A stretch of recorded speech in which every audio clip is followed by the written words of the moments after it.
gate e o bóson e o campo que tem o bóson de Bose se acoplam numa singularidade. Então, se o operador de campo só tem uma singularidade, eu não consigo inverter esse problema, significa que eu tenho uma simetria. Então, vamos ver qual é a simetria. É uma simetria total. Então, vamos ver o que eu posso ter de simetria. Quer dizer, esse campo, isso aqui, o único jeito de eu ter isso aqui é ter, vamos dizer assim, uma simetria de gate. Provavelmente, então, vamos ver o seguinte. Eu vou ter uma simetria que vai ser a linha Mi. Vamos tentar descobrir, então. Eu estou descobrindo que tem uma simetria. Qual é essa simetria? A linha Mi vai... Nós já tínhamos entendido que o AMI, né, ele incorpora a parte longitudinal do AMI, incorpora o S, incorpora o bóson do Bose. Então, vamos pensar o seguinte, isso aqui pode ir em algo do tipo AMI mais, vamos dizer, de um DI alto. Parâmetro alto, deve ter uma simetria de gate aqui. E o meu S linha, às vezes a gente pode, né, um S linha, que deveria ser um S, que é para eu produzir. Isso aqui automaticamente deixa invariante esse termo. Mas agora, esse termo aqui, ele tem derivado de esse termo aqui, por exemplo. Né? Quando eu fizer a Mi vezes a Mi, na transformação, ele vai produzir um D'Alembert-iano, vai produzir DN alfa, DN alfa. Então isso deve estar indicando que o meu campo S, ele deve sofrer uma translação com relação ao parâmetro. Vamos colocar aqui um parâmetro lá a ser fixado, vezes alfa. Depois nós vamos descobrir quem é esse A. Mas eu estou propondo, então, pela nossa argumentação, que deva ser essa a simetria que está perdida.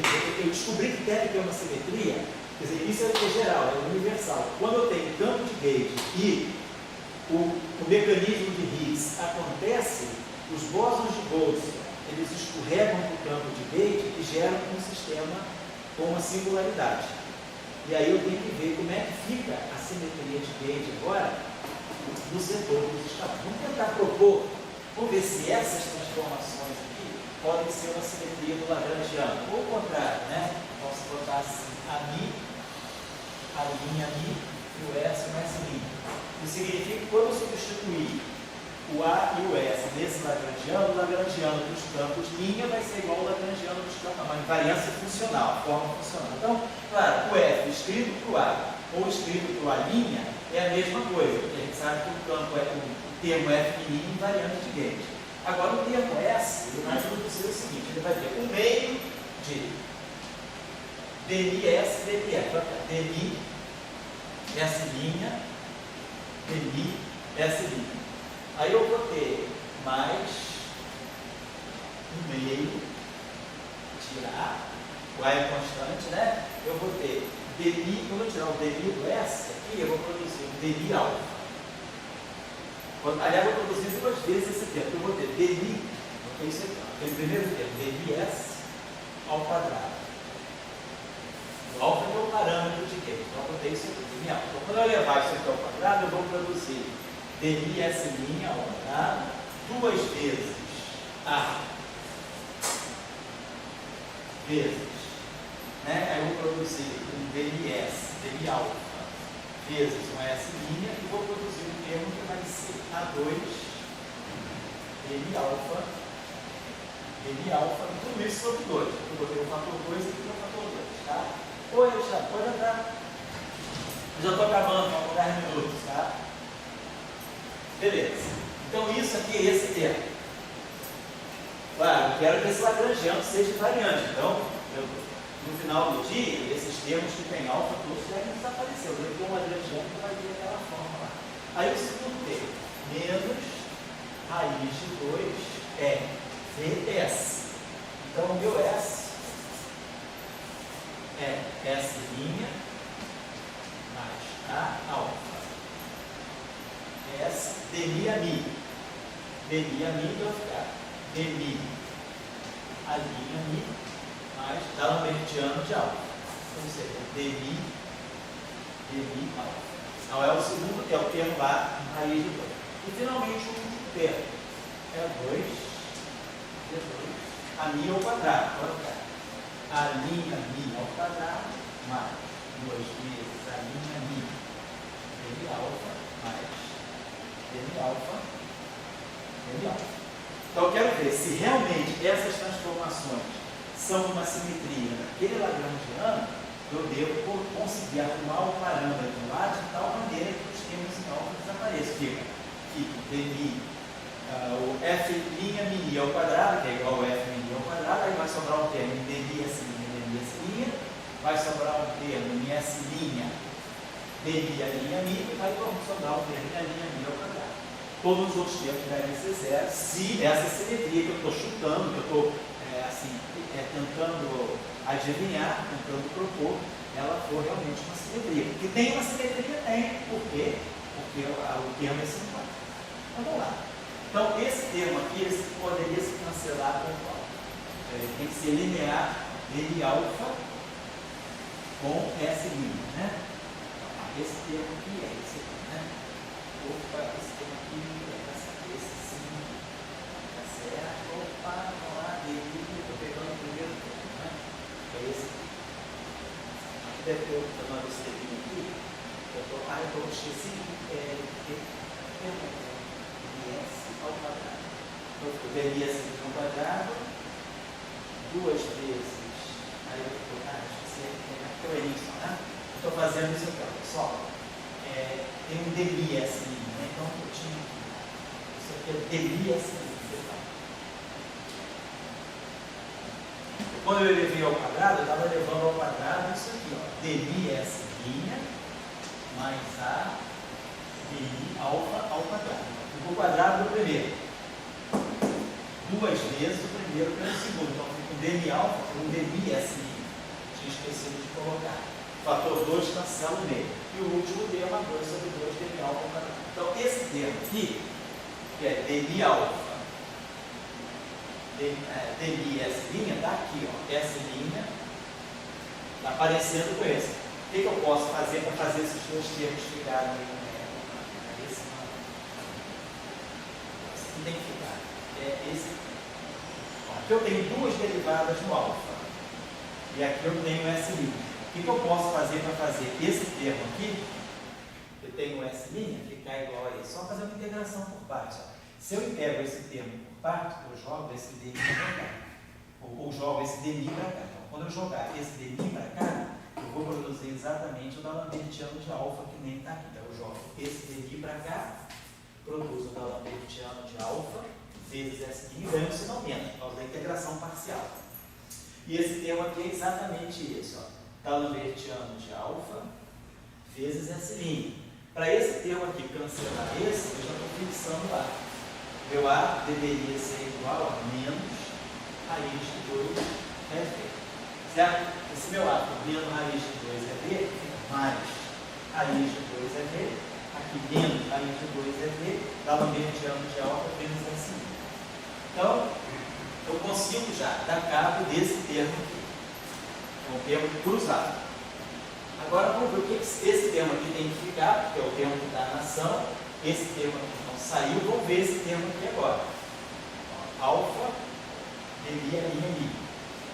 E aí eu tenho aqui alfa, dmi, a mesma coisa aqui. Esse termo aqui encontra semelhança com esse aqui. Ó. Essa linha, a alfa, esse aqui, ó, alfa, dmi a linha mi. Esses dois termos aqui estão encontrando semelhança com esse. Mesma história, faço uma integração por parte, porque aqui eu estou com dmi mi vezes alfa. Então eu jogo essa derivada para cá, jogo a derivada para cá e guardo, ganho sinal menos. Então eu produzi lá dmi a linha mi vezes alfa. O fator que está aparecendo aqui é menos 2 é 2 de 2. E o fator que vai aparecer aqui, ó, menos raiz de 2. O menos raiz de 2 dá 2. É 2 de 2. Então, realmente, esses termos se cancelam. Então, esse termo aqui é cancelado por esses dois aqui. E agora, o que fica faltando para nós fecharmos isso aí? Esse termo aqui, que tem a alfa, dmi de alfa, esse termo tem duas derivadas do alfa, tá semelhante a esse e semelhante a esse. Esse aqui, ó. Então, esses três termos aí, esse termo aqui, dm alfa, vamos jogar tudo para cá. Então, o D'Alembertiano vem para cá e ganha um sinal menos. Tá. Esse termo tem que morrer com esse termo aqui. E já tem esse aqui, ó. Alfa com esse aqui. Então, eu vou produzir aqui um A alfa D'Alembertiano de alfa. Tá? Já está prontinho com esse. Só que esse A aqui é menos raiz de 2. Menos raiz de 2 com menos raiz de 2 dá 2. Então, nós estamos produzindo aqui um 2 é 2. V2 alfa D'Alembertiano de alfa. Ali, menos A2 sobre 2, né? E aqui eu estou produzindo um termo semelhante também, que é dm alfa, dm alfa. Então, eu jogo isso aqui para cá, vai dar um sinal menos, eu produzi menos E2. Então, eu produzo menos E2, V2 aqui. Ali eu vou produzir, quando eu elevar isso aqui ao quadrado, eu vou produzir o outro menos E2, V2, que vai cancelar com esse 2 E2, V2. Então, de fato, aquele lagrangiano é simétrico sobre essas transformações de Gauge.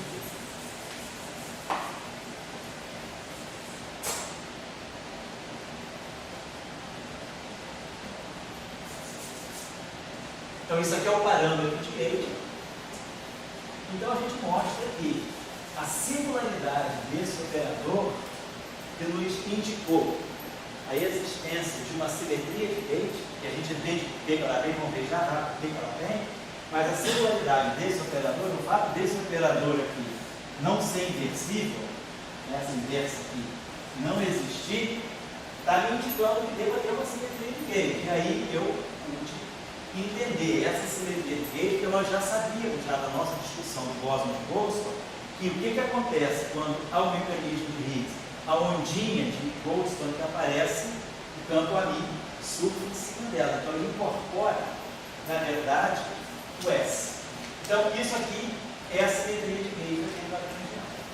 E agora isso aqui coloca a gente frente a frente com uma situação bastante interessante, que é, posso inverter essa transformação. Então, a transformação, se eu quiser fazer de forma inversa, é a linha a mi menos dm alfa e S'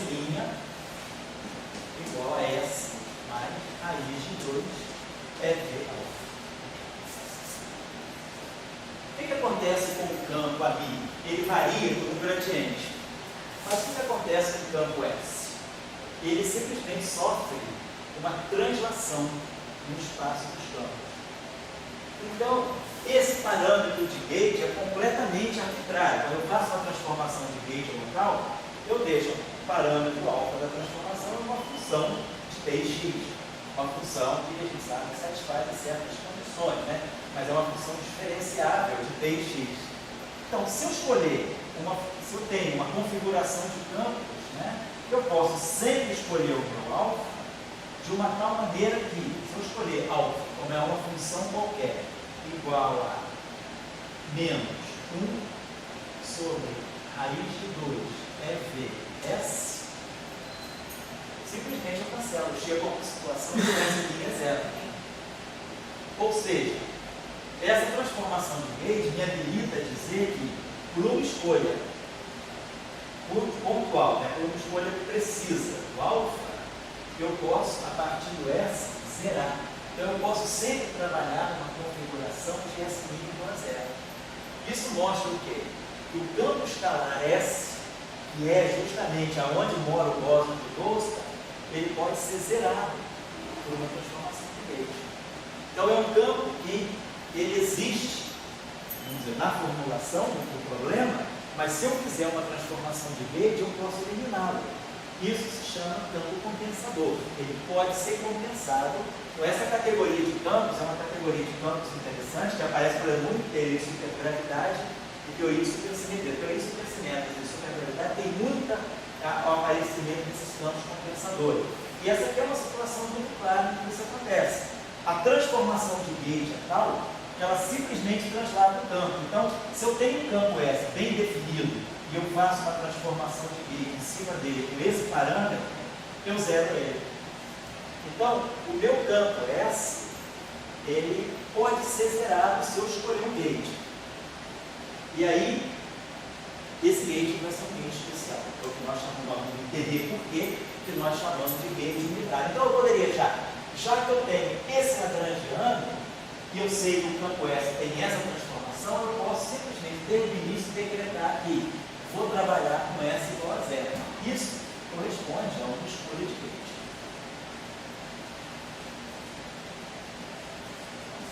Se eu faço essa escolha de gauge, esse termo vai a zero, esse termo vai a zero, e sobra esse termo. Ó, esse termo, junto com esse termo, me dá exatamente o lagrangiano de prova. Isso me mostra que o meu campo vetorial tem exatamente essa massa aqui, ó, esse termo aqui, ó, menos o quarto de F mil ao quadrado, mais o meio de 2 a mil ao quadrado. Isso aqui é exatamente o lagrangiano de prova, quando um campo vetorial, um campo de spin 1, adquire massa, sendo a massa do campo M2. Então, a massa desse campo vai ser 2E2 de 3. Então, isso significa, se eu faço essa escolha de gauge, eu estou achando que a massa do campo de gauge, né, que aí sim é a massa do bóson vetorial, ela vai ser 2E2 de 3. Então, esse gauge é chamado de gauge unitário, porque nós vamos entender mais claramente na próxima aula. Quando nós não eliminarmos o campo S, a gente fala, não, eu não vou escolher esse gauge que o S é zero. Eu vou levar o meu campo S até as últimas consequências. Aí a gente deixa o campo S no tratamento e a gente vai ver que esse campo S ele vai destruir a unitariedade da teoria. Então vamos entender o que significa destruir a unitariedade. Se isso acontece, então eu chamo esse gauge de gauge unitário. Por quê? Porque esse é o gauge em que eu marco S e eu aí não apresento o problema da unitariedade. Professor, se você matar a unitariedade, não tem problema não?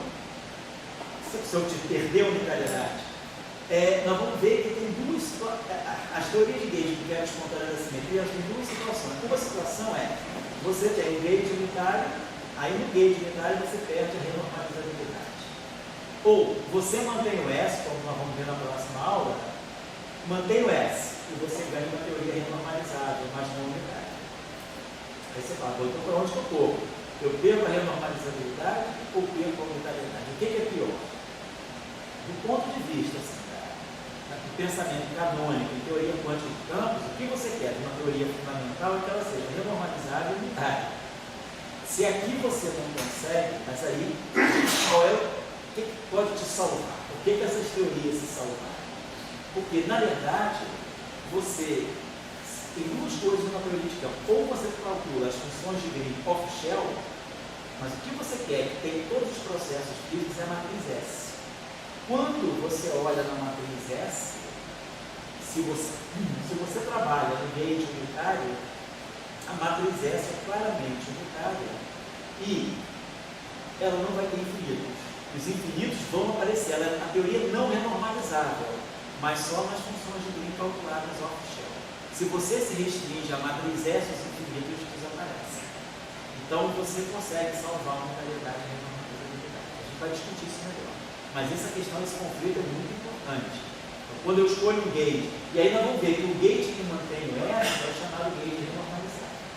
Então, na próxima aula, nós vamos trabalhar melhor o outro gauge. Então, hoje o que eu estou falando é que essa escolha de gauge aqui, que é o chamado gauge unitário, no gauge unitário, o que a gente faz? A gente tem a liberdade de zerar o campo escalar que traz o módulo de Boltzmann. Então, aquilo que seria o bóson de Boltzmann na simetria global, na simetria local, ele pode ser zerado por uma escolha de gauge. E aí o campo de gauge, o campo vetorial, adquire aquela massa, tá ali.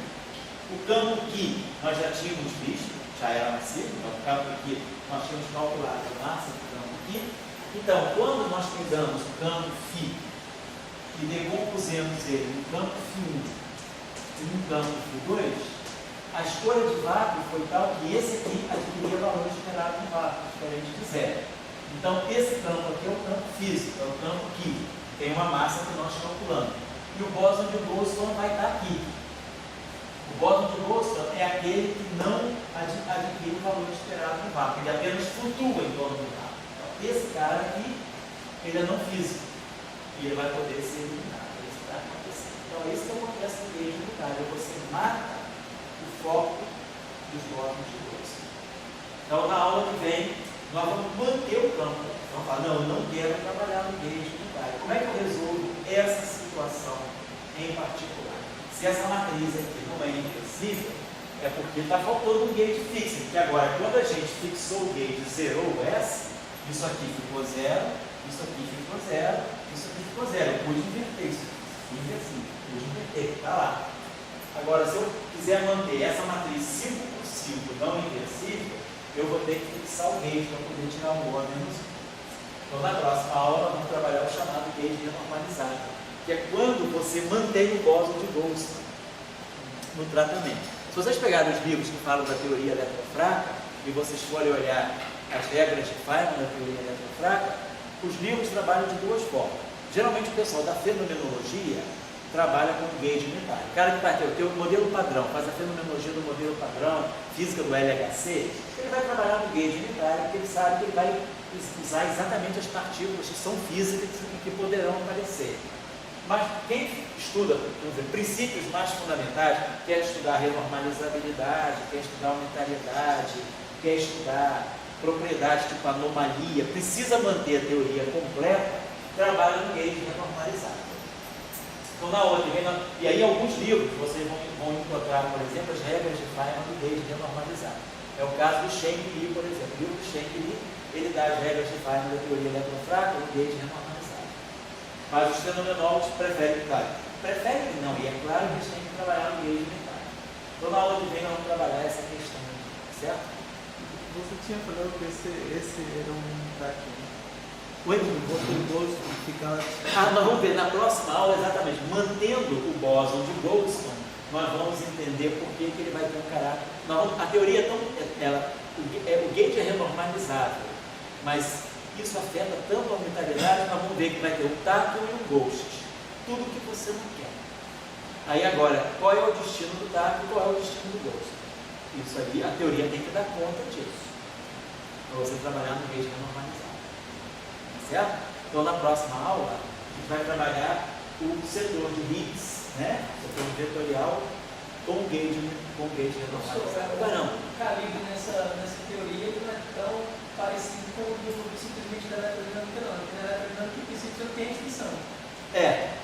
Aqui também você não tem restrição, mas você pode fazer o seguinte: o parâmetro é livre. Você, na eletrodinâmica, uma certa hora, por exemplo, você fixa esse gauge aqui. Quando você fixa dmi ali igual a zero, no fundo você está pegando o dado hertziano de alfa igual a menos dmi, você está pegando isso aqui. Então, na eletrodinâmica, você fixa o gauge não usando o campo. O que você faz? Você zera a parte longitudinal do ami. Aqui você não zera a parte longitudinal do ami, mas você zera o S. No fundo, você está fazendo a mesma coisa. Mas o que eu quis dizer foi o seguinte: que na eletrodinâmica, quando você faz isso, você não está excluindo toda uma classe de teoria. Né? Não estou excluindo toda uma classe de teoria, estou excluindo toda uma classe de campo. Estou excluindo o spin zero do campo vetorial. Aqui eu estou excluindo o estelar, que também é um spin zero. Não é óbvio, mas eu estou trocando 6 por meia vez. Pensa um pouquinho sobre isso. Bom? Não, né? Não é óbvio, realmente, não. A pergunta não é óbvia, não. Tá? Estou te dando mais ou menos o mapa da linha para você pensar sobre a questão. Certo? Então, eu acho que o nosso próximo encontro está agendado pelo nosso cronograma para o dia 7, não é isso? É quarta-feira que vem? Por favor. Sim. Henrique, é dia 7, né? Quarta-feira. Então, tá. Quarta-feira aí a gente vai precisar de mais um encontro. Mesmo que depois do dia 7 prossiga, se vocês não puderem vir, não tem problema. Mas a aula quinta-feira.